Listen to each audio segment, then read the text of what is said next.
What is up, guys? We're going to break down UFC 330, Ian Machado, yeah, just Machado, against Islam Makhachev. Hope you guys are having a good week. Let's get into it. This should be a good card. I'm looking forward to this one. It's been a while since we've had a good card. They've been kind of trash lately, if I'm honest. But don't worry, because I have a video coming up about that. I did a deep dive. I broke it all down. I figured out why they've been so bad and just how bad they've gotten. So watch out for that video to drop next week, probably Monday. We'll have a good old talk about why the UFC sucks right now. But this card doesn't suck, at least not completely. So let's get into it. In the main event, we have Islam Makhachev against Ian Machado. Islam Makhachev 28-1, Ian Machado 17-1. His only loss coming against Shavkat. Shavkat. I think he's a little overrated, if I'm honest. I don't know. People hyped him up a lot. He has pretty trash defense, if I'm honest, and is pretty reckless. And I don't know. I think he just is good at smothering and overwhelming guys, but I don't know. Everybody acted like he was like the biggest boogeyman in the division. I mean, he's good, no doubt, but I don't know. I didn't give as much credence to him as a lot of other people. But he beat Ian, and Ian is a defensively a really good fighter. But I will say, if Ian had better jiu-jitsu skills, he could have finished Shavkat. He had him in some positions where Ian's just not a good finisher. But Ian does have pretty good takedown defense. Now, whether that'll hold up against a guy like Islam, tough to say. Islam is 34 right now. Ian is 28. 5'10 for Islam, 6'3 for Ian, so pretty big height difference. Was Ian, I mean, I haven't kept up with a bunch of the fight week stuff as much as I should have, but I mean, I did see several people post on X, like, was Ian telling the media not to ask him any unprofessional questions, to only talk to me about fighting? Oh God, guys, it's like the last video I done on him. He's got such thin skin and he just can't handle it. I mean, telling the media like, "Oh, don't pick on me, guys. Don't pick on me." Like, if it happened, like I said, I haven't watched any of his stuff this week. Maybe he didn't, but that's funny to me. That's when I heard that seemed really fun, and be like, of course. Like, it's not a surprise, right? If that really happened, like, of course Ian Machado would be the guy saying, "Please don't pick on me" at the press conference. I mean, what are we doing here, guys? Oh, I don't know. It's funny. He's a sensitive lad. Okay, it's fine. But okay, he has good takedown defense. Who's the longest guy Islam's fought? Would it be probably Dan Hooker, right? Would probably be the longest guy Islam's fought without going back through his entire record. And you know, Dan's no Ian. Ian is definitely, he's bigger than Dan, and probably at the very least, like, footwork and distance management wise, quite a bit better than Dan. This is gonna be, man, I don't know. I'm excited for this fight, and I do give Ian a better chance than probably some people, but not much. I think, could I see a world where Ian plays a super safe, defensive, just stay on the outside, jab, oblique kick, things like that, which he's got to be careful with those. Islam might dive on one of those. But Islam is more of a clinch grappler as far as his takedowns go. But could I see a world where Ian just makes it a boring fight and like ekes out a decision? I could see it happening. I could see him shutting down the takedowns. And isn't Craig Jones training with Ian now? I don't know how long they've been training, but I heard somewhere that Craig has been training. Now, I think Craig actually does a pretty good job of training guys against the Dagestani style of wrestling. I mean, obviously you can't make someone that level of wrestler in a few months. It's just not going to happen. But I don't think anybody who's trained with Craig has gotten submitted by the Dagestanis, and they submit most people, especially Islam. Islam submits most people. He dominated not Max. Jack Della Maddalena for 5 rounds, but he wasn't able to sub him, which was surprising, as dominant as he was. Now, there's an argument to be made for how aggressively did he pursue that. He seemed to be, playing it pretty safe, that fight. I think he just wanted to, get that welterweight title, and he was playing it pretty safe. But still, there's been other examples. I can't think of them now because I'm a moron. But there's been other examples. I know it, where Craig has helped guys not. Volkanovski. He was training with Craig, and yeah, he didn't get subbed either. He done actually really good.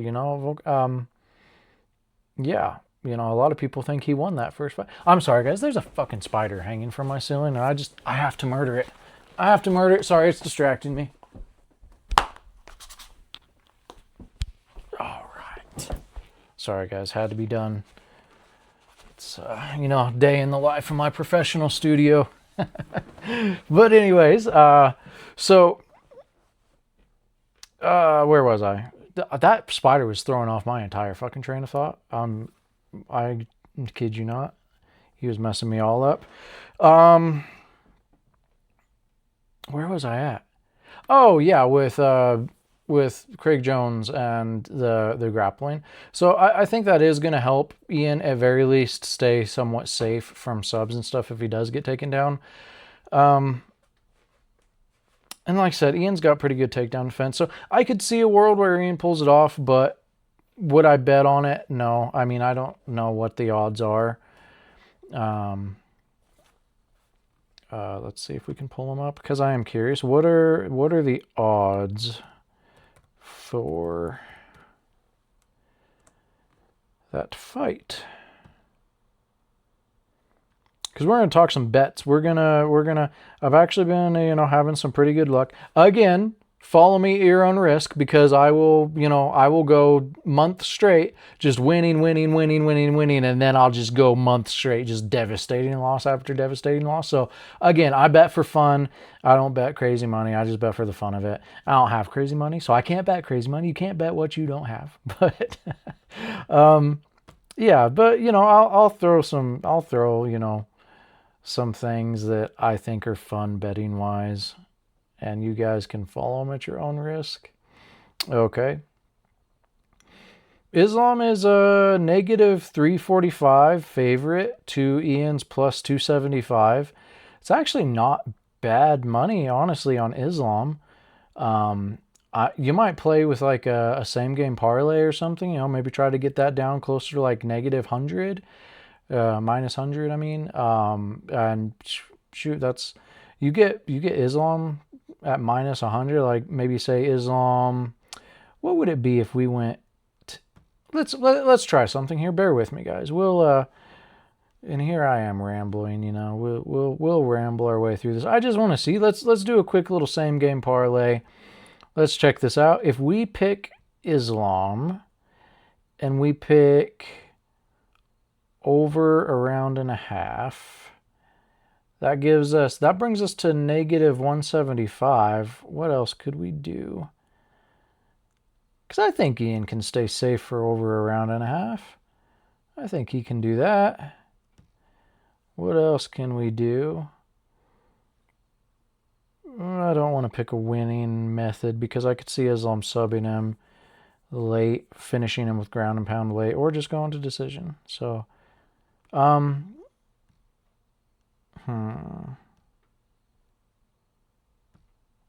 let's see, can we maybe put something in there with a number of takedowns, maybe? I don't know, but that's good enough. -175. Honestly, I would bet Islam at -175. And as we break down the rest of this card, we might find something else to parlay that with. So, yeah, I don't hate that at all. I don't hate Islam at -175 at all. Let's go back. We got to get a boogie on this because my rambling ass, I'll make this breakdown 2 fucking hours if you let me. But okay, so officially give me, I'm gonna say Islam decision. That's my official prediction. But I also wouldn't be surprised for like a late sub or like late ground and pound. If Ian gets tired like he did against Prochez in the 5th round, then I think that I think a guy like Islam absolutely finishes him there because Islam is going to snatch something, whereas Carlos was just trying to hit him with things. And then also, I think something that would be noteworthy, like Ian got that tired against Prochez, and it wasn't Ian the one with the training camp because I think it was Prochez who filled in late notice. So it was Ian that had the full training camp. I think. I could be wrong, but I think. And yeah, he got real tired in the 5th, and Carlos wasn't even really pressing him that much. Islam is going to be pouring on the pressure. Islam is going to be chasing him down. He's even said it in interviews that he's got to work on chasing because he knows Ian's going to run. So, I mean, I wouldn't be surprised if Ian is real tired by, late 3rd, 4th, somewhere in there, and Islam's able to finish him. But yeah, my official prediction is Islam. I want to say decision. I think Ian took this seriously. His cardio is probably on point. I want to say he can survive this, but so yeah. But like I said, again, wouldn't be surprised. But let's go Islam decision on this one. So moving on, we got in the co-main event, Mackenzie Dern against Gillian. Is it Gillian or Jillian? Jillian, right? Who the fuck would name their kid Gillian? Come on, fat. Do better. Sorry, guys. I'm being an idiot tonight. Sparring's been hard. I have 2 black eyes. I'm a little beat up. Brain's not working too good today, but in any case. Oh, Mackenzie. I'm a heterosexual male, and so I'll watch every Mackenzie Dern fight. It is what it is. But another thing I heard, I haven't, verified this, but I have seen it from reputable sources. Did Mackenzie Dern seriously bring a translator to media day? Because that's what I was seeing people post. I don't know if that's like some inside joke, maybe, or like something, just some like funny thing that happened that like maybe it was a translator that was translating the Brazilian again, guys, Portuguese. But what the fuck are we doing? If she did bring it, why are the fucking crazy ones always hot? Like the hot ones are always crazy, like that couldn't be, if she brought a translator, that couldn't be more true. Do you guys remember when Mackenzie came on the scene and she literally had like a California Valley girl accent? Like, oh my God, yes. Oh yeah, it's so great. Like she talked like that. Like wasn't she born in Arizona? She grew up, or maybe she was born in Brazil and then moved there as a baby, but she grew up in like Arizona and California and stuff, I think. Like, what are we doing with this whole, like, she went and visited Brazil for a week, seen some family, and all of a sudden she can't speak English anymore and she's got a thick Brazilian accent. I mean, what are we doing? And if it's true that she like brought a translator, like, oh my God, what are we doing? Guys, my ancestors are Irish. I still have family in Ireland that my family goes and sees and spends time with and stuff. This would literally be like me going to Ireland, spending a week with some family out there, and then coming back in my next video on here. Oh, I'm talking like this, and I think that Conor McGregor's titanium shin bone, yeah.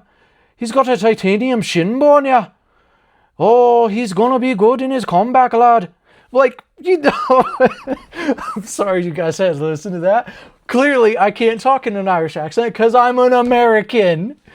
Oh my God, what are we doing, Mackenzie? Again, I don't know if that's true. I don't know if it's true. I don't know if she did actually bring a translator to media day, but if she did, my God, Mackenzie, what are we fucking doing here?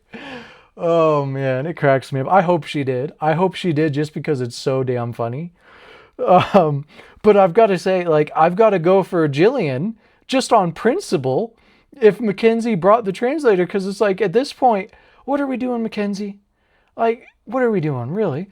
But also, like, Okay, how are they in the same weight class? That's another question I have. So, okay, they're at 115. Mackenzie's 5'4", Jillian's 5'5". Mackenzie 33, Jillian 31, both with a 63-inch reach. So, like, their dimensions, as far as, height and stuff are concerned, are very similar. Their other dimensions are not. That's all I'm gonna say. That's all I'm gonna say. Other dimensions are very, very different, shall we say? So I don't know how Mackenzie's making that same weight. That's okay, guys. I gotta stop with this line of thought. Yeah, being too objectifying, right? This is not cool in this era. It's not cool, guys. Don't laugh. Stop laughing. We're not going to objectify. They're both wonderful women who are going to fight. Who do I think's going to win? Man, Mackenzie, she just dogs her way through things, doesn't she? Striking isn't great. It's getting better, but very sloppy, but just very falling forward, attacking, just aggressive. And then, obviously her grappling credentials speak for themselves. She is an absolute outstanding grappler. But Jillian is as well, and Jillian is far more technical, I feel. Not necessarily in the grappling, but like definitely on the feet, and just overall, just in general. I think Jillian in general is a much more polished fighter. Let's take a look at some of their last fights, because just off the top of my head, I'm not remembering their last fights. So for Mackenzie, she's 3-2 in her last 5. If we go back to the 5th, she lost against Jessica Andrade by KO in round 2. Then she lost against Amanda Lemos, decision. Then she beat Lupi Godinez by decision. Then she subbed Amanda Ribas, and then she won the belt again, the vacant belt against Verna Jandiroba by decision. And this sub of Amanda Ribas was round 3, 4:56, round 3. So that was like right at the end of the fight. If that was a 3rd round fight, I don't remember if it was or not. But let's see what Jillian's last 5 looked like. Jillian is 5-0 in her last 5. She KO'd Polyana Viana. Is it Polyana Viana? Is it Polyana? Polyana? I think it's Polyana. I think it's Polyana Viana. She KO'd her in round 2. Then she decisioned Michelle Watterson, the karate hottie. Then she decisioned El Pinheiro. Not familiar with that one. Then she decisioned M. Rodriguez. Don't know that I'm familiar with her either. And then she decisioned Amanda Lemos. Boy, they're pretty evenly matched, I would say. Yeah, they're pretty evenly matched. Man. This is a hard one for me. This is a really hard one, honestly. I think these two women are so evenly matched, and they're both just absolute dogs, that I think this is just going to be just a war. I think just back and forth crazy slobber knocker. I think Mackenzie's going to get sloppy and hurt, but able to survive and maybe sweep and do things like that on the ground. But I don't know. Jillian is good on the ground. Man, what are the odds on this one? We got Jillian is a plus 180. I don't hate that. Don't hate that at all. Mackenzie is a minus 218 favorite. How could we play this? I would probably sprinkle a little money on Jillian as the just straight underdog, honestly.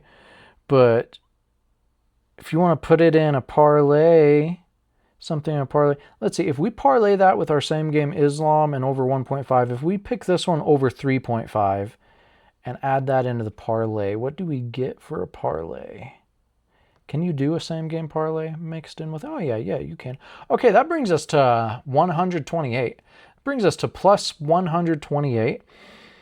I don't hate that at all, guys. I don't hate that at all. A straight Islam Makhachev for the win and over 1.5 rounds parlayed with a Mackenzie Dern, Jillian Robertson over 3.5. I got to tell you guys, plus 128 on that. I don't hate those odds at all. Yeah, I gotta tell you, I'm gonna be playing that parlay. I'll put a little bit on that parlay. I'm also gonna put a little bit on Jillian Robertson because I hate to say it, guys, but I think Jillian's gonna win.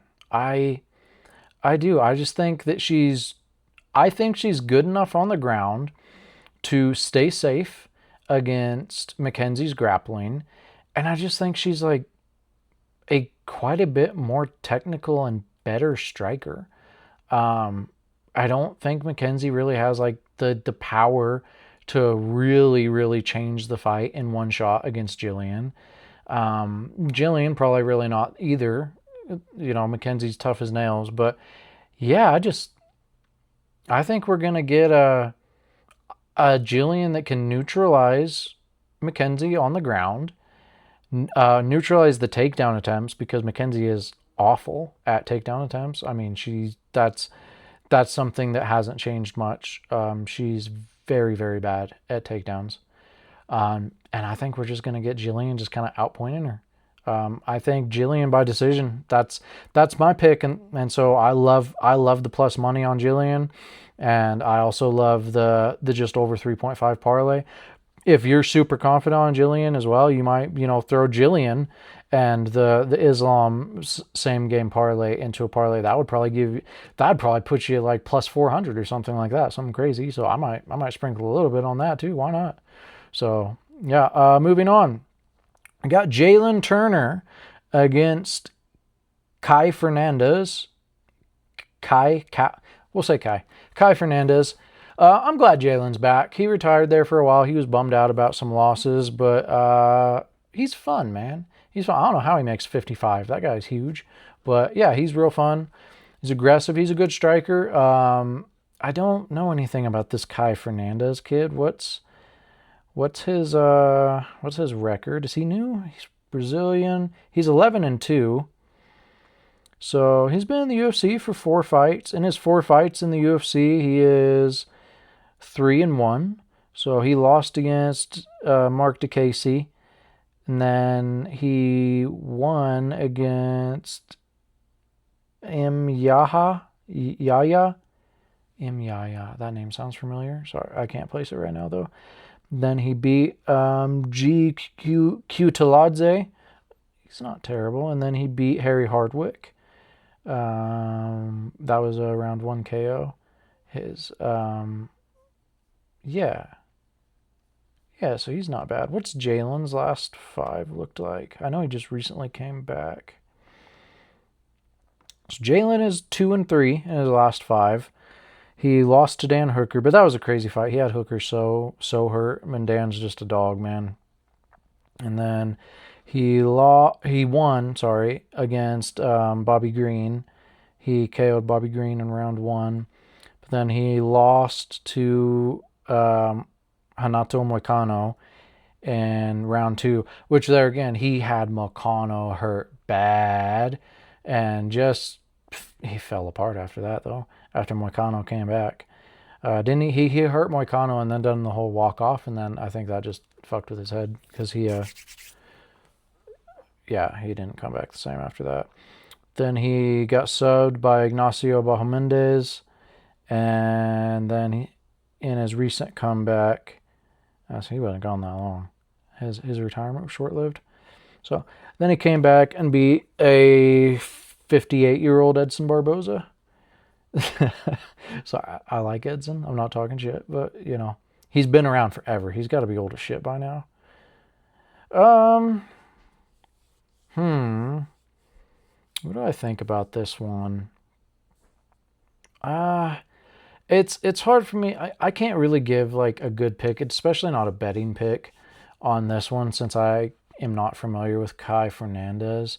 What are the odds on it? We have Kai as a slight underdog, plus 124 to Jalen Turner's minus 148. So, um, let's see. We have, what are we thinking? I don't know. Give me Jalen. I like Jalen, but like I said, take that with a grain of salt because I don't really know. Moving on, we have Mansour Abdul Malik against Dustin Stoltzfus. Dustin is a wrestler, is he not? And Mansour, I know I've seen him fight. Some of these guys, man, there's just so many fights that happen every weekend. Fights. It's hard to keep straight all of these guys. Let's look at Mansour's last 5. See if we can jog my memory. So he's 3-1-1 in his last 5. He KO'd Dusko Todorovic. He KO'd Ian Klein. He had a draw against Cody Brundage. He subbed Anthony Tricoli. And then his last one, he lost by KO to Belgari. Belgari's that, he's Pereira's, Alex Pereira's protege, right? The 6'4", 6'5" kickboxer guy. He's good. So, yeah, no shame losing to him. And then we've got Dustin Stoltzfus. His last 5, he is 2-3 in his last 5.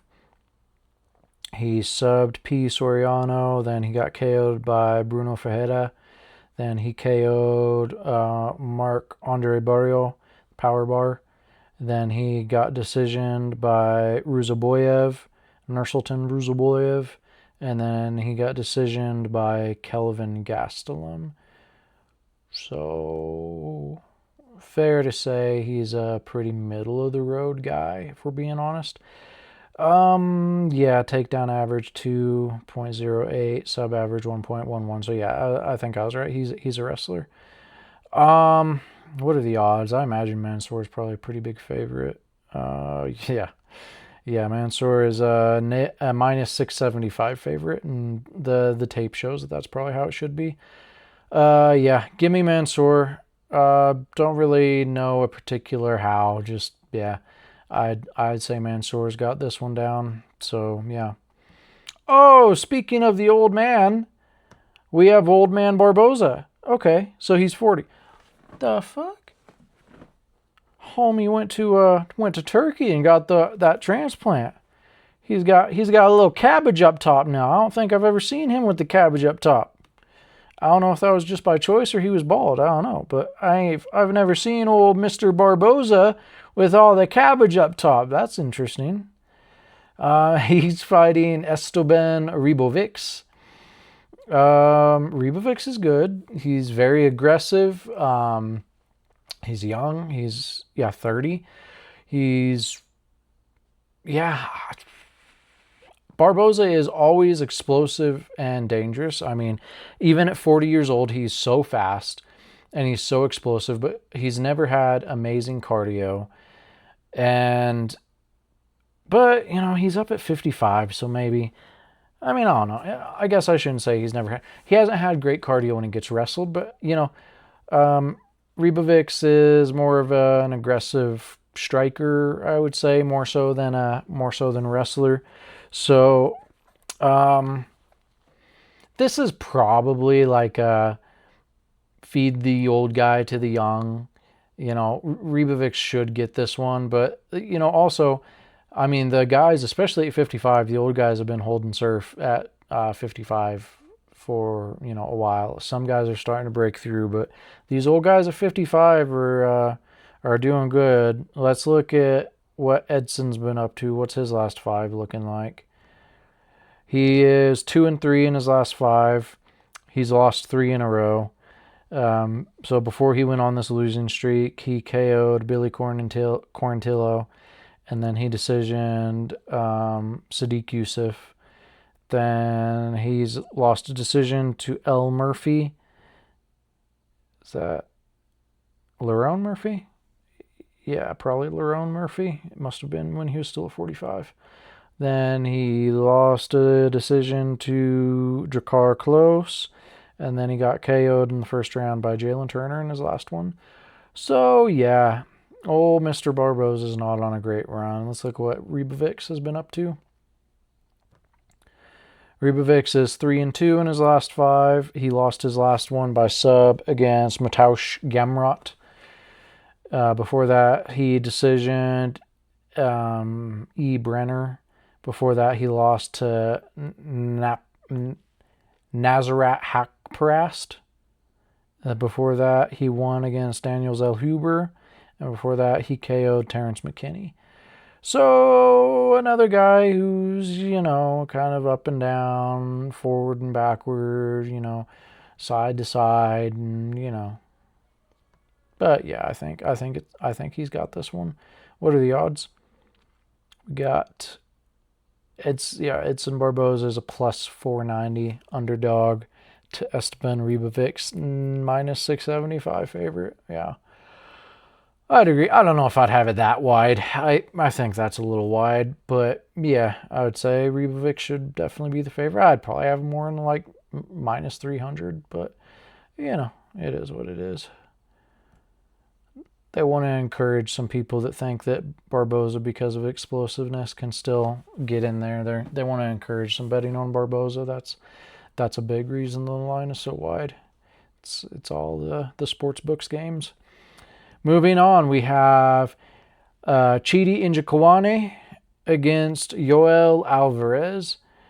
I like Chidi, man. He's I don't know how he made it down to welterweight. That he's so fucking big. He's so big. But have you ever heard that guy talk? He has the deepest voice ever. It's like, I just like listening to his post-fight interviews because his voice is so deep. It just fascinates me. But sidebar, I don't know. Like I said, just fascinates me a little bit. But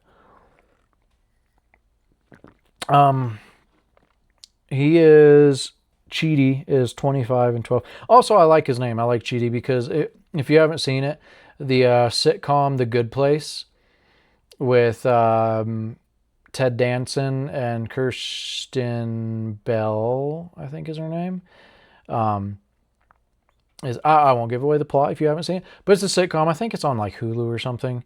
But it's hilarious. It's a great show, and one of the main characters is named Chidi, and yeah, I like that character, and it's just a good show. So just by that, I like Chidi. My thought process isn't that complicated, guys, for who I like. It's really not. It can be as simple as that. Oh, cool, you have the same name as a sitcom character I like. I like you. You're all right by me. Doesn't take a lot. I have these processes for he's all right, he's cool, like him. Oh, he sucks, don't like him. It can be. Yeah, whatever. Let's talk about the fight. So, Chidi, what's he done in his last 5? They're both 6'3", by the way, 170. So they're both huge welterweights. I think Chidi's definitely bigger, though. Chidi's massive, dude. Chidi is 3-2 in his last 5. He's lost his last 2. Were those at? I don't know if those were at welterweight. How's he done? Did he just move to welterweight, or is this a more recent or like further away move? I'm not sure. So he beat Reese McKee, then he beat Jay Gooden, then he beat Elias Zaleski dos Santos, and then he got subbed by Jake Matthews. So that one was at very least welterweight, because I know Jake Matthews is a welterweight. And then he got decision by Carlos Leal. Mr. Brackney himself. But, yeah, Jake Matthews isn't bad, man. Jake's a scrappy kid. He's been in the UFC forever. I like Jake. So, and the thought process behind liking Jake is he actually looks like identical to one of my childhood best friends, and, still a good friend to this day. So there's the calculation for why I like Jake Matthews. Like I said, it's a process. But and then Carlos Leal's not bad. He's an aggressive, scrappy fella. So yeah, no shame in those. What's Yo Alvarez been up to? He is 4-1 in his last 5, so not doing too shabby. He subbed Mark DeCasey. He KO'd E. Brenner. He KO'd Drakkar Klose. He decisioned Vicente Luque. And then he got subbed by Yaroslav Amosov. Yaroslav Amosov, I believe, is how it's pronounced. And Amosov's good, man. So that's no shame there. Amosov is definitely one of the better Bellator guys to come over. So, man, what would I say about this one? This one is, again, I'm more familiar with Chidi than I am UL, but Chidi seems to struggle against wrestlers. I mean, he's a striker. What striker doesn't struggle against wrestlers, right? What are the odds? I imagine Yoel's probably a favorite. Yeah, Yoel Alvarez is a minus 305 favorite to Chidi Njokuani's plus 245 dog. Yeah, again, I think a little wide. I don't see value on playing Yoel Alvarez at minus 305.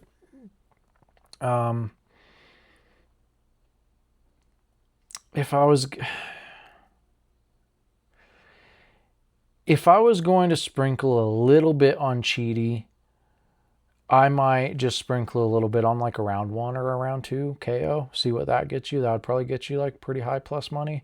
That's just a fun little, maybe it hits, maybe, that's a good maybe because, likely Yoel probably gets him, but I don't really know enough about Yoel to say whether I think he's definitely going to sub him or just grind him out to a decision or what. So, I mean, if you wanted like a fun bet on that, like maybe a round 1 or round 2 KO by Chidi, just to sprinkle a little something. But moving on, we have Charles Johnson, Energy, against Eduardo Chapolin. You know what it is with Energy. If Eduardo Chapolin is not very good, he should beat Charles Johnson. If Eduardo Chapolin is destined to be a champ and is like insanely good, Charles Johnson will knock him out. That's how it goes. It's weird, but that just seems to be how it goes. I don't know anything about Eduardo Chapolin. See, what's his last 5? Oh, well, that would explain why I don't know anything about him, because I don't often catch the Contender Series, and that was his last fight, was Contender Series. So this is his UFC debut. Before that, he was, looks like 3, reigning, defending, became champ and defended his title twice in LFA. LFA is a good promotion, so that's not a bad accomplishment at all. Doesn't say what style he is. So, his takedown average is 5, though. Holy cow. So he's a wrestler. Give me Charles Johnson. What are the odds on that one? I think Charles Johnson. Charles does pretty good against wrestlers. Charles is a minus 130 to Eduardo Henriquez. Wait, Eduardo Henriquez, is that? Why does it say Eduardo Chapolin on ESPN, but on DraftKings it says Eduardo Henrique? That's weird.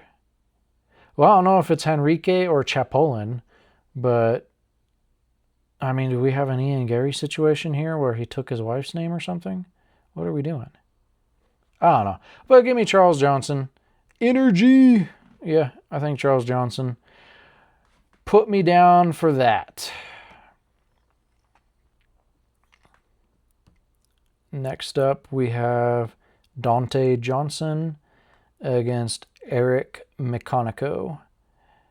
This is an 85 fight. Dante doesn't look familiar at all. He's 8-0. I imagine he's probably newish. Eric Makhachev, that name sounds familiar. Let's look at Dante Johnson first. Long hair on that fella. Get tangled up in a homie's hair. Alright, so he's had a few fights in the UFC. His last 5, he's went 5-0. Only 2 of those are in the UFC and then 1 in Contender Series. So before that, he was in Fury Challenger Series, and then before that, NIF MMA. Okay. So his Contender Series fight, he KO'd D. Abbey in round 1. Then in his first UFC fight, he subbed Cedric Dumas in round 2. Oh, well, he's probably not very good then if it took him into the second round to beat Cedric Dumas, because let's be real, I've known 12-year-old girls who could finish Dumas in about 30 seconds flat. Hey, Dumas, don't come after my girl, okay? Don't try to beat up my girl for my comments, you fucking felon. I'm joking. Kind of. You suck. And you're a woman beater, so I'm kind of not joking, but, come at me, bro. Not my girl, though. Don't come after my girl. That's rude. We know that's your MO. But anyways, he subbed Dumas in the second round. So, I'm not too impressed by that. He should have got Dumas out of there in the first. And then he won a split decision against Cody Brundage. Cody's not bad. He's not great, but he's not bad. So, how about this Eric McConaughey guy? Sorry, guys. Eric McConaughey, this will be his 5th fight in the UFC. Out of his last 5, he's 3-2. He beat Jay Hatch by submission in Tough Enough. Then he made it to the UFC, where he lost his first fight by KO in round 2 to Nursultan Ruzaboyev. Then he also beat Cody Brundage by split decision. Then he lost against B. Susurkaev by KO in round 3. And then in his last one, he beat R. Vieira by decision round 3. So these are both just kind of middle of the road heavyweights. Honestly, just off looking at the record, I don't know. I think maybe give me the Dante kid. What are the odds? Yeah, Dante Johnson minus 290, McConaughey plus 235. So yeah, I agree.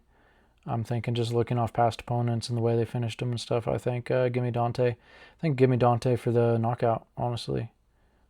Yeah, let's go with that. Let's go with Dante KO. I don't know what the odds would be on that, but if that's like decent plus money, yeah, I'd sprinkle a little bit on there. Oh Lord, how the mighty have fallen. Vicente Luque against Tresean Gore. Jeez. Is Vicente really fallen that hard that he's fighting Tresean Gore? Tresean Gore is almost a 500 fighter. His record is 7-4. Vicente Luque is, 24-12, but he was damn good there for a little while. What's his last 5? What's Vincente's last 5 look like? 2-3. He got KO'd by Joaquin Buckley. Then he beat Thembo Garimbo.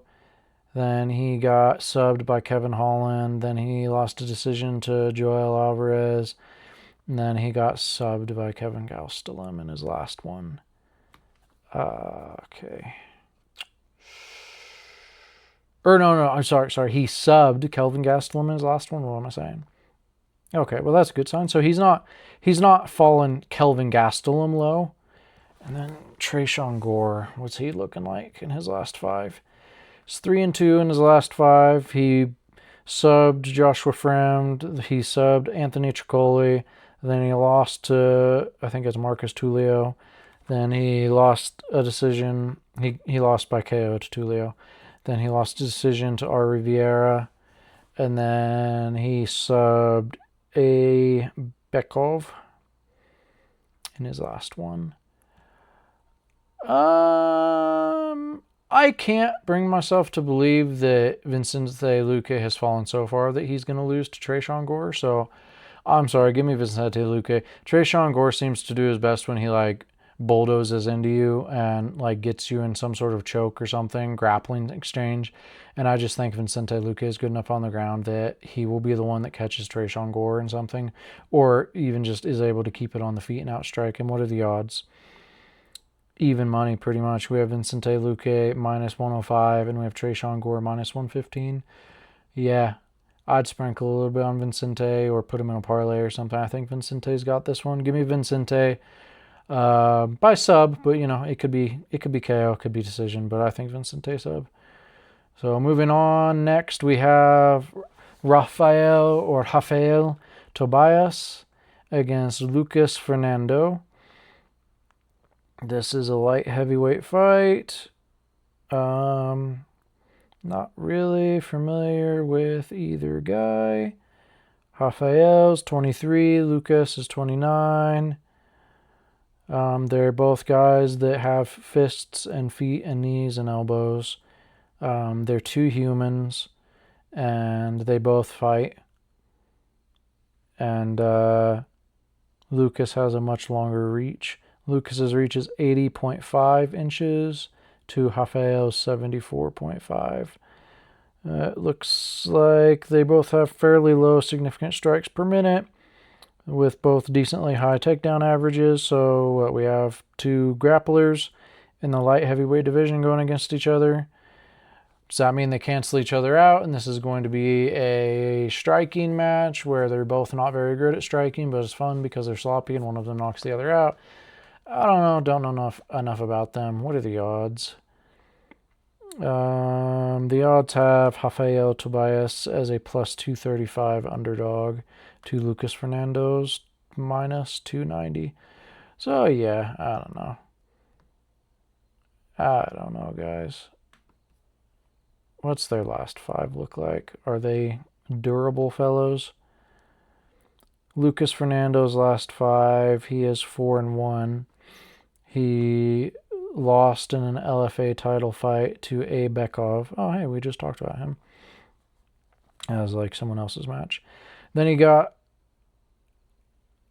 Oh, these are all LFA fights? Okay. So this is his UFC debut. So then he decisioned a J. Silva, then he decisioned a P. Oliveira, then he TKO'd a P. Lato, and then he TKO'd a El Soares. So all in LFA. How about this Rafael? Well, I feel less bad for not knowing him now. That would explain why I didn't recognize him. This is his UFC debut. For Rafael, he's had one UFC fight that he lost by decision to D. Nurgazaya. And then he won his Dana White Contender Series fight by sub against J. D. Oliveira. And before that, he was in promotions that nobody's heard of. Yeah. Let's just go. What's like under 2.5 on this one? That would be my play probably. Yeah. Under 2.5 is minus 160. I don't know. I'd probably, if you just want something to play or to parlay into something, I think you're probably fairly safe with the under 2.5 on that one. Sloppy newbies, especially at light heavyweight, almost always like finish each other. Like, too aggressive, not good enough defense. Defense generally tends to come later in your career. So yeah, I'd say under 2.5 on that one for minus 160. Moving on. Oh, we have another old fella, Neil Magny. Oh, he's only 39. I figured he was like 63.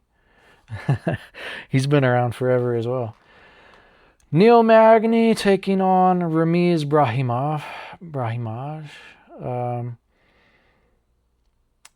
Neil is a wily, crafty veteran who takes out the middle-of-the-road guys, which Ramiz very much is. But Neil is getting older, and, what's his last five? I think he's on a bit of a losing streak, isn't he? No, he's only lost his last one, but he's went in his last five. Sorry. In his last five, he's 2-3. But out of that last five, he got KO'd by Michael Morales. Okay, he KOs everybody. Then he got KO'd by Carlos Praches. KOs everybody. And then he beat Eliza Zaleski dos Santos. He KO'd him in round 2. And then he subbed Jake Matthews. That was kind of a weird fight, but still. And then he lost by sub to Yaroslav Amosov, which again, no shame. So the 3 guys he's lost to, there is absolutely no shame in that whatsoever. The 3 that he's lost to are absolute fucking savages. Who has Ramiz been fighting lately? Ramiz is 3-2 in his last 5. He lost a unanimous decision to Thembo Garimbo, and then he KO'd Mickey Gall. He subbed B. Joff, and then he subbed Austin Vanderford, and then he lost a decision to P. Soriano. So, okay, so this guy sucks. Like, he's losing to people that suck, and he's beating people that really suck. So, yeah. I'm going to say give me nil on this one. Give me old man Magny. What are the odds? Oh, Neil Magny's plus 120, is he? You guys are going to give me money? DraftKings likes to pay me right now. DraftKings is about to pay me, y'all. Because they have Neil Magny at plus 120 against Ramiz Brahimaj. Yeah, give me Neil Magny all day long on that one. I don't care if he's 39. Yeah. I'll take old man Magny on that one. Let's make some money on that one, guys. Moving on. We have Jeremiah Wells against Miktabek Orlbai. Guys, I'm going to keep this one short and sweet. Miktabek Orlbai is a savage, and he's going to win this fight. So, any way he wants. If he wants to sub him, he'll sub him. If he wants to TKO him, he'll TKO him. If he wants to go to decision, he'll go to decision. What are the odds? Yeah, we have Jeremiah Wells at plus 700, and we have Miktabek Orlbai at minus 1100. So, yeah. Parlay it in something, find a finish play, or just don't touch it. But, you can take that one to the bank. Miktabek Orlbai is going to finish, or not necessarily finish, probably, most likely finish, but definitely win. I feel very confident about that one. And that is the card, guys. Is there really only the one women's fight? Yeah, there's only the one women's fight in the co-main. Interesting. So yeah, guys, that is the UFC 330 breakdown. Ian Machado versus Islam Makhachev. So should be a fun one. Should be some good fights. I think I've guided you to some potential money making on some of these bets. I feel good about them. But, don't come after me if they lose. Like I said, I'm on a winning streak right now. But every time something goes up, it must come down. Laws of gravity and such. So, with that said, let's get into our positive message. So, guys, depression, anxiety, social isolation, these things happen. They're a part of life. But they shouldn't be, because we should be fighting them every day. So, here's the thing.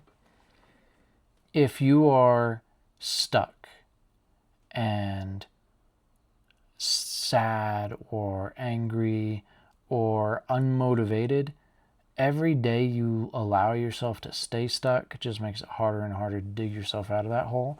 And there's going to be people that are going to say all kinds of different things. Some people say, go take pills, go talk to it. Some people are going to say, go talk to a psychiatrist. Some people will say, exercise. Some people will say, clean eating. Some people will say, go get sunlight. Some people will say, go get a girlfriend, boyfriend.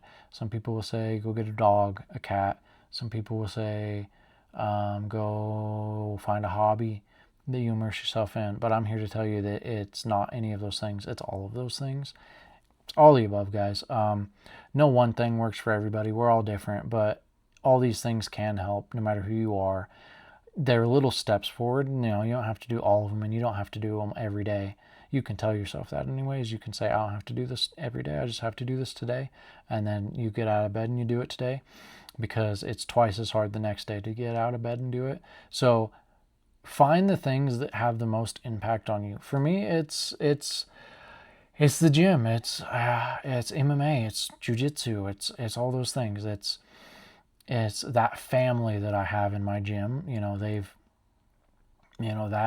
That world, this world has saved my life in a way. And that's what's worked for me. That's something that keeps me sane, because in that, 2 hours that I'm in class, my mind isn't wandering. I'm not worried about, debts and bills and failed relationships, or if I'm being a good dad, or how my kid's going to turn out, what tomorrow at work is going to look like. None of that matters.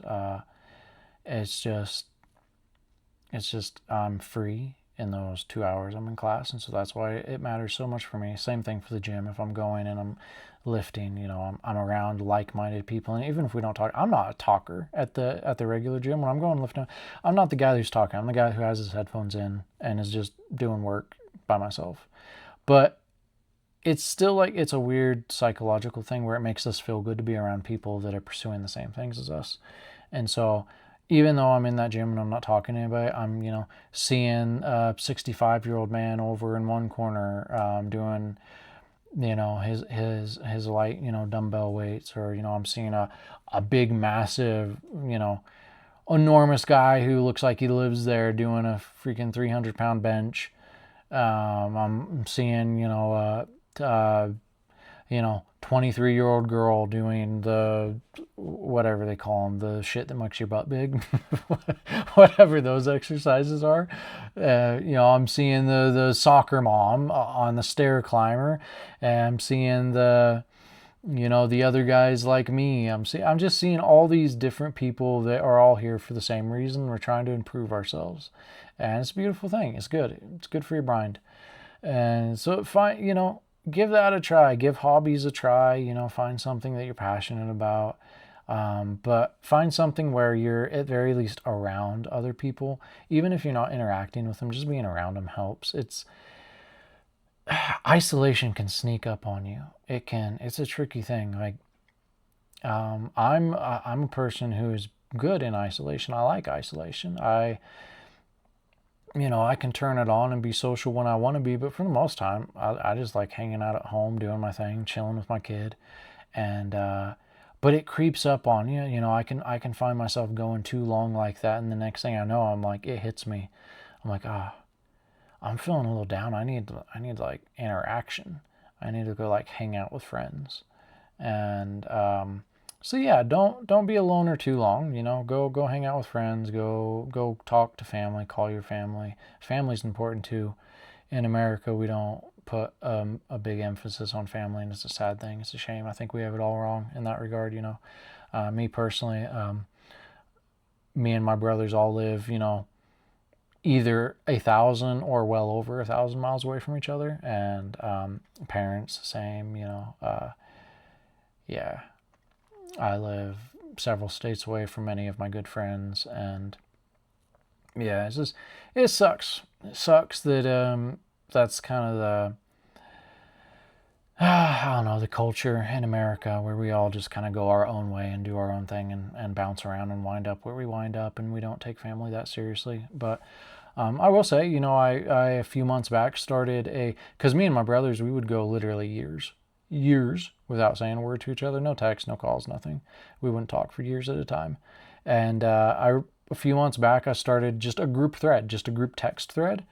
And I mean, it took them a while because, we all had to kind of train ourselves because we're used to, not really staying in touch that well. But, after a little bit of training, once a week or so, one of them or me will drop like a tidbit from our week or something we're doing or something that happened into the group thread, and we'll all talk about it. And it's been good.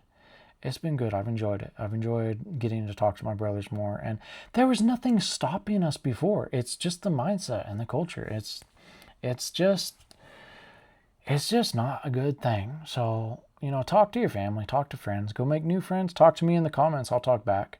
I enjoy talking to all you guys. There's a few of you that are regulars now, and I enjoy seeing you pop up every time. But I always enjoy too when I see new ones pop up. New members to the family, because like I always say in these videos, guys, this isn't a me thing. This is a we thing.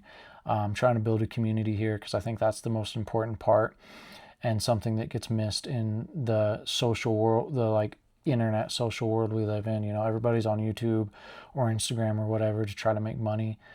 and that's like the sole focus. It's like a business, or, you know, let me put my best foot forward. I ain't putting my best foot forward, guys. You know, I stumble. I'm a dumbass. I joke around. I just talk. I get up and kill spiders in the middle of it. I am just me. I am just me, and I'm trying to build a community because I think that is important. I think that is where people should be really trying to fill their time instead of worrying so much about the success or the money or following viral trends. You know, I'm not going to be the guy who's going to like jump on a bandwagon to talk about something if I don't think it's like fruitful. You know, like I'm not gonna talk about fucked up things, we should say, just because I know it gets views. I'm gonna keep it real with you. We're building a community, we're building a family. It's an awesome thing. I enjoy all of you. So with that said, you know, it helps me when you sub, when you like the videos, when you comment, when you engage, you know, hype it, you know, whatever. Follow me on my socials. That helps. You know, all this stuff helps, and we'll keep building this community, and we'll keep rooting for each other, because, man, that's where it's at. Not spreading negativity, not spreading hate, just rooting for each other, helping each other up, talking about shit, and just hanging out here. It's cool. It's cool. So we're going to keep doing that, guys. We're going to keep building this, and I am determined. I've been so busy lately, but I am determined to do a live chat after this card. It'll either be right after the card. That's most likely when it's going to be, right after the card, like right after we finish watching. I'll probably jump on. We'll do a live. So definitely join me in there. Talk to me, guys. You know, I've only done one live, and I enjoyed it so much. I enjoyed talking to all of you so much in the live. So yeah, jump on. Worst case, if I'm too busy or, you know, I'm too tired or something, it might be Sunday. But I'm really thinking it's going to be Saturday night, most likely. That's probably because, you know, then also I get to compete against, you know, Luke Thomas and Josh Thompson and all them who do lives right after the card. So always good competing with those fellas. Yeah, you know, yeah. So that's it, guys. Hope you enjoyed the breakdown. Like I said, look next week as well to kind of a deep dive I'm doing on the UFC's shifting tactics since the buyout happened in 2016. Was that when it happened? Yeah, I think it was 2000. But really just kind of this change in strategy. There's been a couple like pivotal shifts in the company, and I think they're worth talking about. And there's some very interesting data points to back up some of these shifts, and even tying back into like Dana being burnt on it and not caring, because I think he ran more. A lot of people like to talk about how disconnected he is. Oh, he didn't really ever matter that much. He wasn't really the one in charge of things, but I think that kind of gets overblown. I think that's the case now, but also I think he ran more interference for certain things than what people realize. And so we're going to get into all that next week. I'm going to be doing that video next week. Like I said, probably Monday. Probably drop Monday evening. And I'm looking forward to that one. That's going to be a fun one because very interesting data points on that. So anyways, guys, how long did we go this time? Because I have a bad habit of rambling. Oh, Jesus, an hour and 3 minutes. Yes, I'm rambling. I was going to do a ramble, or like a rant. I was going to do a rant because some shit went down at the grocery store the other day. And I was going to do a rant about it. But you know what? I'm just going to have to save it for next time because this has been too long. This has been too long. But yeah, so we're gonna save it for next time. Groceries are too damn expensive, I will say that. So all right, guys, go out there in life and conquer, because you're all destroyers, and I appreciate all of you. So we will talk in the live tomorrow evening, right? Yeah, maybe something like that. Cool. Later.